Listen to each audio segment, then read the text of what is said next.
খবর 24 সাথে আপনাকে স্বাগত। নতুন নতুন খবর জানার জন্য আমাদের চ্যানেলে চোখ রাখুন।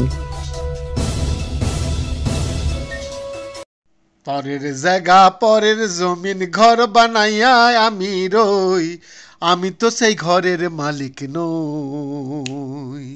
পরের জায়গা পরের জমিন ঘর বানাইয়া আমি রই, আমি তো সেই ঘরের মালিক নই, আমি তো সেই ঘরের মালিক নই। হ্যাঁ, ভারতবর্ষের ভোট যুদ্ধের 2024-এর 102টি লোকসভা কেন্দ্রের ভোটদান পর্ব বলা যেতেই পারে প্রথম দফার ভোটদান পর্ব মিটে গেল মোটামুটি শান্তিপূর্ণভাবে। বাকি এখনো 6 দফার ভোট পর্ব শেষ হবে এই ভোটদান পর্বের ষষ্ঠ দফার আগামী 1 জুন, এবং বহু প্রতীক্ষিত ভোটের ফলাফল সামনে আসবে হয়তো 4 জুন। সেই নিয়ে সরকার পক্ষ এবং বিরোধী পক্ষদের মধ্যে চলবে তথ্য অনুসন্ধান, এবং বিজয়ী দলের সরকার গঠন হবে আগামী 5 বছরের জন্য। ভারতবর্ষের আপামর জনসাধারণের সুখ দুঃখ হতাশা সাথী করে আরও উন্নতি ও প্রগতির লক্ষ্যে সঙ্গে নিয়ে হয়তো সেই সরকার গঠন হবে। অপরদিকে গোটা বিশ্ব এই মুহূর্তে ভয়ানক এক যুদ্ধের আবহে। কি যে হবে সেটা জানে এই ঘরের মালিক, এই বিশ্বটার ঘরের মালিক।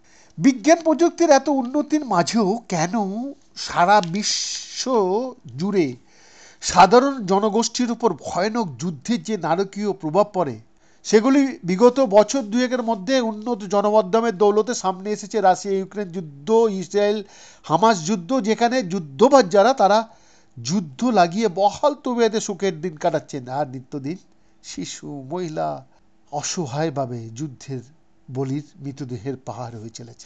আচ্ছা বলুন তো, এখনো কেন বিশ্ব মানুষ তথা প্রাণীকুলের মালিকের কোনো হস্তক্ষেপ নেই? কেন কেন? হ্যাঁ, ইসরায়েল আর ইরানের মধ্যে আবার একটা যুদ্ধের প্রারম্ভে বারবার এই কথাটাই মনে আসছে। ইরানের সাথে যদি ইসরায়েলের সত্যি ফুল ফ্লেজ যুদ্ধ বেঁধে যায়, তখন তো বিশ্বের সমস্ত দেশ দ্বিধাবিভক্ত হয়ে যুদ্ধে যদি ঝাঁপায়, আর যদি পরমাণু অস্ত্রের ব্যবহার শুরু হয়ে যায়, তখন তো গোটা বিশ্বের মানব সমাজ তথা প্রকৃতি প্রাণীকুল সব নিশ্চিহ্ন হয়ে যায়। এটাই কি চাইছেন বিধাতা? বিগত 700-800 বছর ধরে আস্তে আস্তে ধর্মীয় বিভাজনের যে দীর্ঘ মেয়াদী রক্তবীজ এই হাইটেক বিশ্ব মানব সমাজের মাঝেও কেন সবচেয়ে মোস্ট প্রায়োরিটির তালিকায় এখনো সেটাও বোধগম্য হয়ে উঠল না।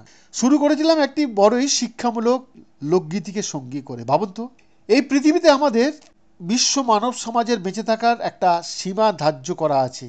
প্রত্যেককে অকালে হোক বা স্বাভাবিক সময়ে ছেড়ে চলে যেতে হবে তাদের এই স্বাদের শরীর ছেড়ে। সেটা জেনে বুঝেও কেন এত অত্যাচার অনাচার বয়ে চলছে সারা বিশ্ব জুড়ে? ভাববেন আপনারা, ভাববো আমরাও। তবে প্রথম দফার ভোট যুদ্ধের ছবিগুলি মোটামুটিভাবে পার হয়ে গিয়েছে বলা যেতেই পারে। তবে আগামী ষষ্ঠ দফার ভোটদান পর্বগুলি যেন নির্বিঘ্নে মিটে যায়, সেই আশাতেই শেষ করছি আজকের এই বিশেষ প্রতিবেদনটি। বৈদ্যনাথ দাসের এক্সক্লুসিভ রিপোর্ট।